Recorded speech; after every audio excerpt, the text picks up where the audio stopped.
অদৃশ্যকে দৃশ্যমানে পরিণত করার প্রথম ধাপ হলো লক্ষ্য নির্ধারণ করা। লক্ষ্যযুক্ত ছাত্ররা সফল হয় কারণ তারা জানে তারা কোথায় যাচ্ছে। প্রশ্নটি এই নয় যে কে আমাকে অনুমতি দেবে, প্রশ্নটা হলো এটা যে কে আমায় থামাতে পারে। ঘড়ি দেখো না, ঘড়ি যে কাজটা করে সেই কাজটা তুমিও করতে থাকো। অর্থাৎ ঘড়ি অনবরত চলতে থাকে, তাই তোমাকে অনবরত চলতেই হবে। তোমার নাগালের বাইরে লক্ষ্য নির্ধারণ করা উচিত। অর্থাৎ তোমার কাছে সবসময় কিছু বেঁচে থাকার জন্য থাকতে হবে বা রাখতে হবে। কেন এই কথাগুলো আজকে আমি তোমাদের সামনে তুলে ধরলাম? হাই, আমি Sushovan sir from unique guide of education একাডেমির তরফ থেকে তোমাদের সামনে প্রচুর এডুকেশনাল ভিডিওগুলো হয়তো নিয়ে আসি। জানি না তোমাদের কতখানি ভালো লাগে, বাট চেষ্টা করি সেই ভিডিওগুলোকে ভালো করে প্রেজেন্টেশন করার, যতখানি সহজ ভাষায় সরল করে তোমাদের বোঝানো যায়। তাই আমি যে কথাগুলো তোমাদের সামনে তুলে ধরলাম প্রথমেই, সেই কথাগুলোর উপর বেস করে আজকে তোমাদের জন্য একটা টাইটেল বানিয়েছি, যেটা তোমাদের আগামীতে ছাত্র জীবনে চলার পথে অনেকটাই পজিটিভ থিঙ্কিং করবে বলে বা পজিটিভ একটা ছাপ তোমাদের লাইফে ফেলে যাবে বলে আমার তো দৃঢ় বিশ্বাস। তাই আজকে তোমাদের জন্য যে টাইটেল নেমটা নিয়ে এসেছি, লক্ষ্য স্থির করা হলো অদৃশ্যকে দৃশ্যমানে পরিণত করার একটা প্রথম ধাপ। হ্যাঁ, আবারও বলছি, লক্ষ্য স্থির করা হলো অদৃশ্যকে দৃশ্যমানে পরিণত করার একটা প্রথম ধাপ।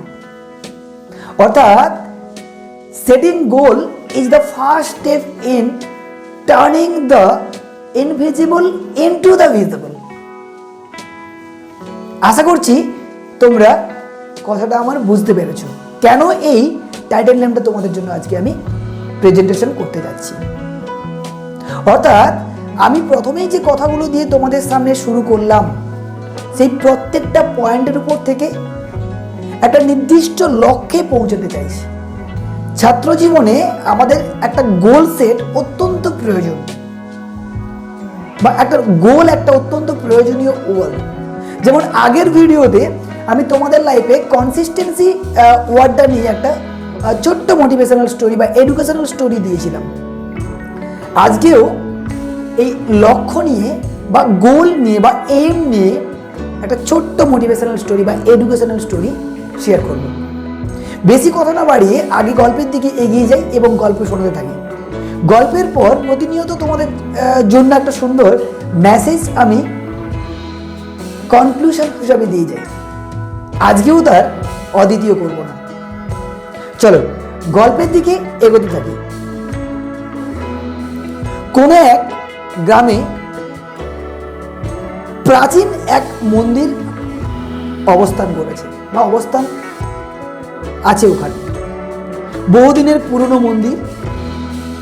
সেই মন্দিরে একজন বয়স্ক পুরোহিত প্রায় তার জন্মলগ্ন থেকেই পুজো করে আসছেন। ছোট থেকেই শুনে আসছি তিনি নাকি এই মন্দিরে 50 বছরে পুরোহিত করছেন। আমরা অনেকেই ঠাকুর বিশ্বাস করি বা ভগবান বিশ্বাস করি, আবার অনেকেই করি না। সেটা যে যার পার্সোনাল ম্যাটার, সেখানে আমি ইন্টারফেয়ার করতে চাইছি না। কিন্তু কিছু মানুষ যারা ভগবান বিশ্বাস করেন, যারা মন্দির বিশ্বাস করেন, যারা কেউ বা জাতিগতভাবে কেউ মসজিদ বিশ্বাস করে, কেউ চার্চ বিশ্বাস করে, জাতিগতভাবে যে যার যেটাকে ভালো লাগে। ঠিক তেমনি একজন পাড়ার কাকিমা সমতুল্য, যিনি প্রচুর ভগবান বিশ্বাস করেন। তিনি তার ওই গ্রামের প্রাচীন মন্দিরে বিগত 15 বছর ধরে প্রতিনিয়ত প্রতিদিন পুজো করে আসছেন বা পুজো দিতে যাচ্ছেন এবং এখনো কন্টিনিউয়াস করেন। এমত অবস্থায় লাস্ট 2 মাস সেই কাকিমা হঠাৎ পুরোহিত মশাইকে বলে উঠলেন, ঠাকুর মশাই, এই মন্দিরে আমি আর কখনো পুজো দিতে আসবো না। ঠাকুর মশাই বিস্মিত হয়ে খানিকক্ষণ থেমে গেল। কেন মা, কি কারণে তুমি আজকে পুজো দিতে আসবে না বা কাল থেকে আসবে না? কেন আসবে না মন্দিরে বলছো? যে মেয়ে 15 বছর ধরে ঠাকুর সেবায় নিজেকে নিয়োজিত রেখেছে, সে আজ হঠাৎ তার কাজ থেকে বিরত হওয়ার সিদ্ধান্ত কেন নিল? সেই কোশ্চেনটি ঠাকুরমশাই ভদ্রমহিলাকে বা কাকিমাটিকে জিজ্ঞেস করলেন। কাকিমা পুরোহিতকে খুব সুন্দর কয়েকটা কথা বলল। এই ঘটনাগুলো বা এই কথাগুলো যেগুলো উনি বললেন, আমি অবশ্যই শোনাবো, সেই কথাগুলো আমরা প্রতিনিয়ত বা প্রতিটা স্টেপেই আমরা ফলো আপ করি এবং যার দৈনিক সাক্ষী আমরাও আছি বা তোমরাও দেখেছো। কাকিমা হঠাৎ পুরোহিত মশাইকে বললেন, জানেন ঠাকুর মশাই, আপনার কাছে প্রতিনিয়ত আমি আসি বা আপনার এই মন্দিরে পুজো দিতে আসি, আপনি আমার পুজো নেন বা ঠাকুর পুজো নেন, খুব সুন্দর একটা পরিবেশ মনে করি, নিজেকে পুজো দিয়ে খুব একটা ভালো ফিল হয়, ভালো একটা অনুভব হয়। কিন্তু বিগত 2 মাস ধরে আমি কিছু জিনিস উপলব্ধি করছি বা আমার চাক্ষুষ হচ্ছে ব্যাপারটা। না কি মা, কি হচ্ছে আমায় বুঝিয়ে বলো। ভদ্রমহিলা বা কাকিমাটি বললেন, জানেন ঠাকুরমশাই, আগে এই মন্দিরে কেউ জুতো পরে উঠতো না, আগে এই মন্দিরে কেউ গামছা পরে আসতো না, আগে এই মন্দিরের সামনে বসে কোনো ছেলে বা মেয়ে গল্প করতো না। এ ধরনের অনেক কিছু বাজে জিনিস আমি দেখতে পাচ্ছি। কেউ বা খাবার খেতে খেতে অর্ধেক খাবার ফেলে চলে যাচ্ছে, কেউ বা মন্দিরকে অপরিষ্কার করছে, কেউ বা মন্দিরের সামনে অনেক ধরনের গানও শুনছে। এর আগে আমি কিন্তু মন্দিরের সামনে কখনোই পাইনি, কিন্তু এখন কোথাও একটা মনে হচ্ছে যে এই মন্দিরের পরিবেশ আমার জন্য আর ভালো বা সুস্বাস্থ্যকর নয় বলে আমার তো মনে হয়। ঠাকুরমশাই তার কথাগুলো মনোযোগ দিয়ে শুনছিলেন। এমত অবস্থায় ঠাকুরমশাই কথাগুলো শোনার পর সেই ভদ্র মহিলাটিকে বললেন, মা, তোমায় আমি কয়েকটা কথা বলবো। বলার আগে তোমায় একটা ছোট্ট কাজ আমি দেব, তুমি কি সেই কাজটা আমার করবে? যদি তুমি এই কাজটা করে দিতে পারো, তাহলে তোমার বিবেক বা মন যা চাইবে তুমি সেই চাওয়াটার উপরই ডিপেন্ড করে তোমার নিজের মতো করে মতামত মেনে নিও। ভদ্রমহিলা বললেন, হ্যাঁ ঠাকুরমশাই, আপনাকে 15 বছর ধরে দেখছি, শুনেছি আপনি নাকি বহু বছর ধরে এই মন্দিরের পুরোহিত মশাই। আপনাকে আমি ঠাকুরের চোখে বা ভগবানের চোখেই দেখি। আপনার কাছে অনেক কিছু শিখেছি, অনেক কিছু পেয়েছি, তাই আপনি আমার কাছে একটা অনুরোধ করেছেন আমার কথাগুলোর এগেনস্টে গিয়ে। অবশ্যই তো আমি কথাটা শুনবো, তো আপনি বলুন। পুরোহিত মশাই বললেন, যাও, তুমি ওই যে পিতলের গ্লাসটা দেখা যাচ্ছে ঠাকুরের কাছে, ওই গ্লাসটা তুমি নিয়ে আসো। সামনে যে টিউবওয়েলটা আছে, ওই টিউবওয়েল থেকে 1 গ্লাস পরিপূর্ণ জল নিয়ে এসো।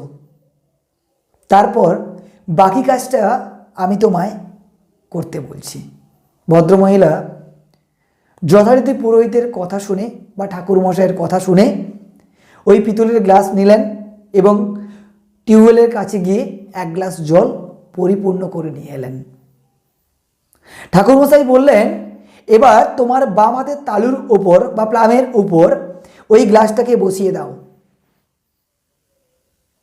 এবং ডান হাতটা তোমার মাথার উপর রাখো। ঠিক এইভাবে। এমত অবস্থায় তুমি এই গ্লাস এবং তোমার হাত এভাবে তুমি মন্দিরের সামনে বা মন্দিরের চারিপাশে 3 বার প্রদক্ষিণ করো, কিন্তু খেয়াল রেখো এই গ্লাস থেকে যেন 1 ফোঁটা জল নিচে না পড়ে বা মাটিতে না পড়ে। ভদ্রমহিলা যথারীতি ঠাকুরমশাইয়ের কথা শুনে সেই কাজ করতে এগিয়ে গেলেন এবং দেখা গেল ভদ্রমহিলা যে স্পিডে হাঁটতেন ওই গ্লাস নিয়ে প্রায় তার 10 গুণ হাঁটা কমিয়ে দিয়েছেন এবং স্লো মোডে হেঁটে যথারীতি 1 পাক প্রদক্ষিণ করেছেন এবং তার দৃঢ় লক্ষ্য ছিল ওই জলের ওপর। কারণ ঠাকুরমশাই বলেছেন যে 1 ফোঁটা জল যেন মাটিতে না গড়িয়ে পড়ে, তাই তার হাঁটার কম্পন যাতে জলকে নিচে ফেলে না দিতে পারে, সেই কারণে অতি স্থিরে নিজের লক্ষ্যে অবিচল থেকে কোনো দিকে না তাকিয়ে জল যাতে না পড়ে তাই 3 বার প্রদক্ষিণ করতে বা চারপাশ ঘুরতে যে ভদ্রমহিলা 5 মিনিট কি 10 মিনিট নেন তার 10 গুণ টাইম তোমরা বাড়িয়ে দাও। সেই টাইমটা নিয়ে ভদ্রমহিলা 1 ফোঁটা জল না ফেলে মন্দিরটা প্রদক্ষিণ করে ঠাকুর মশাইয়ের কাছে এলেন এবং বললেন, আপনি যা যা বলেছেন আমি অক্ষরে অক্ষরে পালন করেছি এবং দেখুন আমার এই গ্লাসে এখনও পরিপূর্ণ জল আছে, যেখান থেকে 1 ফোঁটা জল মাটিতে কিন্তু গড়িয়ে পড়েনি। ঠাকুরমশাই মুচকি হেসে বললেন, খুব সুন্দর মা, তুমি খুব ভালো কাজ করেছো, যাও এই গ্লাসটা ঠাকুরের পায়ের কাছে রেখে আসো, তারপর তুমি আমার কাছে আসো। ভদ্রমহিলা তাই করলেন। ঠাকুরমশাই বললেন, তুমি আমার পাশে বসো। এবার বলছে, আমি যে কয়েকটা কথা বলবো সেই কথাগুলো একটু মন দিয়ে শুনতে থাকো। আমি যে কাজটা করতে বললাম সেই বলার পর যে টাইম থেকে তুমি কাজটা শুরু করেছো এবং যে টাইমে শেষ করেছো প্রায় আধা ঘন্টা, যে কাজটা এমনি হেঁটে ঘুরতে লাগে 5 থেকে 7 মিনিট, সেখানে তুমি এই আধা ঘন্টায় কেবলমাত্র জলের গ্লাস এবং তোমার মাথার উপর হাত এবং তোমার চক্কর, এই 3টি কাজ ব্যতীত এই আধা ঘন্টায় তুমি কোনো কাজ, কোনো খারাপ জিনিস, কোনো সাউন্ড, কোনো আওয়াজ, গামছা পরা, জুতো পরে মন্দিরে ওঠা, এমন কোনো কাজ কি তুমি লক্ষ্য করেছো? ভদ্রমহিলা এক কথায় বললেন, কই না তো, আমি আপনার কথাটাই রাখার জন্য আমি কোনো দিকেই কান দেইনি বা তাকাইনি। ঠাকুরমশাই আবারও হেসে বললেন, গল্পের টুইস্ট কিন্তু এইখানে। অর্থাৎ ঠাকুরমশাই বললেন, অর্থাৎ মা তুমি এটা বোঝার চেষ্টা করো, তুমি তোমার কাজ নিয়ে এসছো ঠাকুরকে পুজো দেওয়ার জন্য, সুতরাং তোমার মূল উদ্দেশ্য ঠাকুরের উদ্দেশ্যে পূজা দেওয়া। তার পারিপার্শ্বিক কী সব হচ্ছে আমার মনে হয় তোমার সেসব দিকে নজর না দিয়ে তোমার লক্ষ্যে অবিচল থেকে তোমার মনের যে চিন্তাভাবনা তাকে পরিস্ফুটন করে তোলো। তুমি যে আবেগ নিয়ে, যে ভালোবাসা নিয়ে, যে শ্রদ্ধা নিয়ে, যে লক্ষ্য নিয়ে তুমি আসছো মন্দিরে পুজো দিতে, সে কাজটাই তুমি প্রতিনিয়ত করতে থাকো। যেমন তুমি গ্লাসের থেকে 1 ফোঁটাও জলকে নিচে ফেলতে দিলে না তোমার লক্ষ্যে অবিচল থাকার জন্য। কি আমি কি তোমায় বোঝাতে পারলাম মা? ভদ্রমহিলা খানিকক্ষণ স্তব্ধ হয়ে নিজেকে জিজ্ঞেস করলো এবং বুঝতে পারলো সত্যি তো, আমি আমার কাজের জন্য আসি, আমি পুজো দিতে আসি, আমার তো পারিপার্শ্বিক দেখার কোনো প্রয়োজন নেই। সো স্টুডেন্টস, গল্পকে আমি আর না বাড়িয়ে তোমাদেরকে আমি ছোট্ট কয়েকটা কথা বলবো। স্টুডেন্ট লাইফে তোমাদের এডুকেশন জার্নিতে এই এম বা গোল সেটিং করা একটা বড় সিদ্ধান্ত।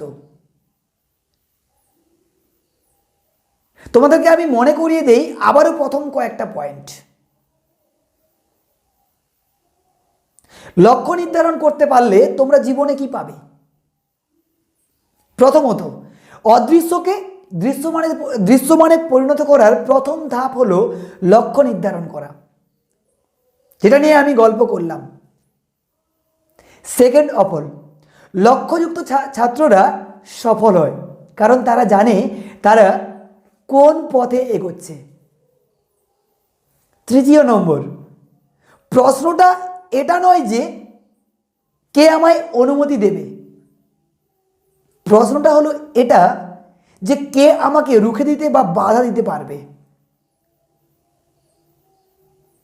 ঘড়ি দেখতে যেও না, ঘড়ি যে কাজটা করে সে কাজটাই তুমি করতে থাকো, অর্থাৎ অবিরাম চলতে থাকো। আমাদের চলমান জীবনে একটা কমন জিনিস তোমরা ফলো আপ করবে। ছোট থেকে আমরা রাস্তায় চলতে চলতে বহুবার হোঁচট খেয়েছি, তাহলে কি তুমি চলা ছেড়ে দিয়েছো? সেই হোঁচটই তোমায় শিখিয়ে দেয় কীভাবে বড় বড় পাথর ভেঙে ভেঙে ওপরে উঠতে হয় বা সামনের রাস্তা ক্লিয়ার করতে হয়। কি ঠিক বললাম তো? তোমার নাগালের বাইরে লক্ষ্য নির্ধারণ করা উচিত, কারণ যদি তুমি না করো তোমার বেঁচে থাকার জন্য না সবসময় কিছু একটা প্রয়োজন। সুতরাং নাগালের বাইরে লক্ষ্য করলেই তুমি নিজেকে সেভ করার জন্য অবভিয়াসলি লক্ষ্য নির্ধারণ করবে। এর উপরই বেস করে বা ডিপেন্ড করে তোমাদের জন্য যে কন্টেন্টটা আজকে দিয়েছিলাম আশা করছি মনে আছে, তবু একবার রিপিট করছি। Setting goal is the first step in tuning the invisible into the visible। অর্থাৎ লক্ষ্য স্থির করা হলো অদৃশ্যকে দৃশ্যমানে পরিণত করার প্রথম ধাপ। কি? সুতরাং আমার টাইটেলের সাথে আজকের এই কথাগুলো বা স্টোরিটা কতখানি সম্পর্ক গড়ে তুলেছে তোমরা নিশ্চয়ই বুঝতে পেরেছ। যাই হোক, গল্পের শেষে আমি প্রতিনিয়ত তোমাদের একটা মেসেজ দিয়ে যাই, আজকেও দিয়ে যাচ্ছি। লক্ষ্যে তুমি স্থির থেকো, কখনো লক্ষ্য থেকে তুমি নিজেকে দূরে সরিয়ে নিও না। Be fixed on the goal and never take yourself away from the goal. তাহলেই তুমি তোমার সফলতার জায়গায় বা তোমার লক্ষ্য পূরণে অবশ্যই পূর্ণ হবে। আজকে এটুকুই বলবো। যদি ভিডিওগুলো ভালো লেগে থাকে তোমরা অবশ্যই সাবস্ক্রাইব করে থাকবে, আর কী ধরনের ভিডিও চাও অবশ্যই কমেন্ট করে জানিয়ে দিও। তোমাদের জন্য আজকে এটুকুই। তোমরা সবাই ভালো থেকো, আগামীতে আরও ভালো ভালো ভিডিও নিয়ে আসবো। Have a nice night.